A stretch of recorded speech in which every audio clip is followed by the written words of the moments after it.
Welcome to the Salmon Runs YouTube. Enjoy the video. In this video, I will show you how to make tiramisu using a super easy and quick method. Forget complicated steps.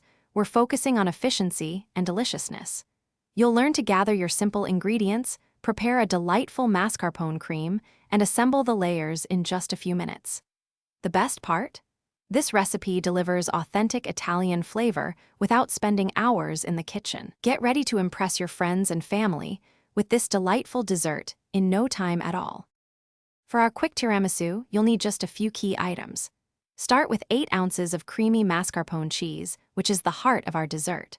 Brew 1 cup of strong, cooled espresso or coffee for dipping the ladyfingers. You'll also need approximately 24 classic ladyfingers. For the rich cream, separate 2 large eggs, using only the yolks, and have about 1/3 cup of granulated sugar on hand.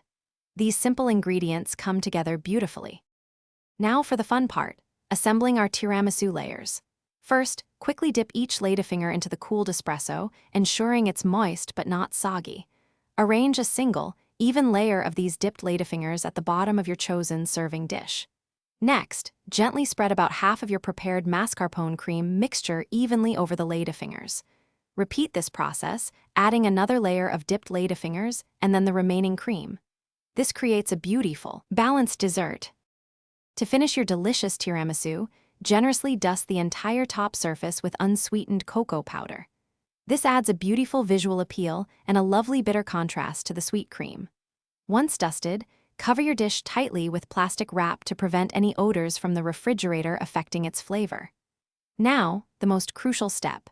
Refrigerate your tiramisu for a minimum of 2 hours, or ideally 4 hours, to allow it to set perfectly. Serve chilled for the best experience. Thanks for watching. Consider subscribing if we helped you.